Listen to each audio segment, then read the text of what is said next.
I absolutely love visiting my local quilt shop. Time flies when I'm feeling fabric, looking at new collections, and exploring all of those novelty notions. It makes me feel creative and inspired. But let's face it, I cannot always afford my local quilt shop. I have a tight quilting budget and I want to spend the majority of it on fabric. So here's my quick list of 5 things I would never buy at a quilt shop. And let me know in the comment section down below if there's anything that I should add to the list. I'll start with these little guys. They are a great alternative to pins, especially when you need to keep thicker materials together. I'm thinking specifically of binding quilts and making quilted bags. You'll see these clips on all sorts of quilting channels and pages. They're such a simple and useful tool, but when I price checked them at my favorite local quilting store, I was shocked to see how much they charge for them. They were over $7 for a pack of 10 clips. 10, just 10 clips. Or for a pack of 50 clips, they were $35. Yikes. I got my pack of 100 clips years and years ago for I want to say around $11. But now, today, you can get a pack of 100 for under $7 on Amazon. By the way, I'm going to leave links to everything I talk about in the description of this video, so go check them out if you're interested. Next up, let's talk about curved safety pins.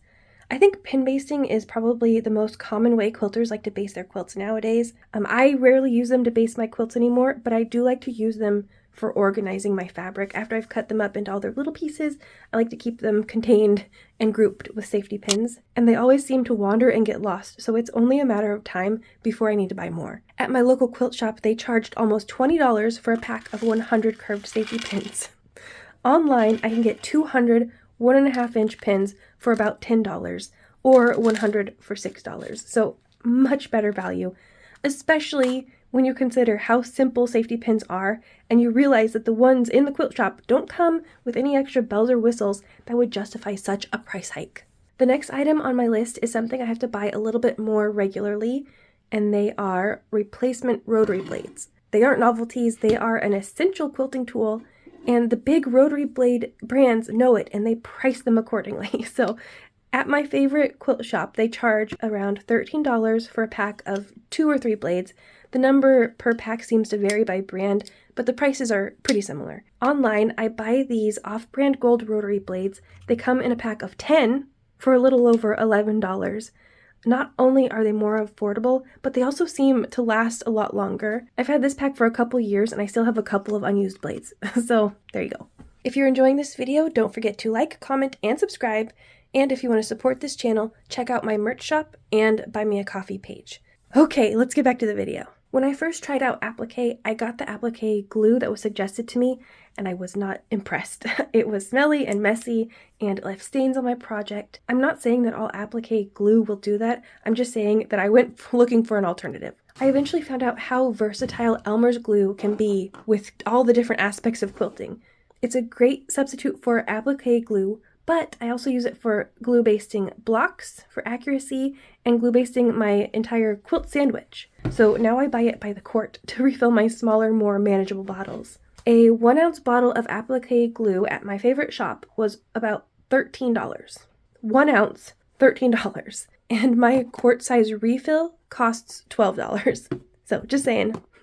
Very good value. I will admit that one of the biggest pros when it comes to applique glue is the precision points that you get. If that is important to you and you want to switch over to Elmer's glue, I highly recommend you find one of these precision tip nozzles that fits right onto your Elmer's glue bottle. The online shop I bought them from is out of stock or they're no longer selling them, but you can find something similar. If it might even be the same brand, I'm not sure.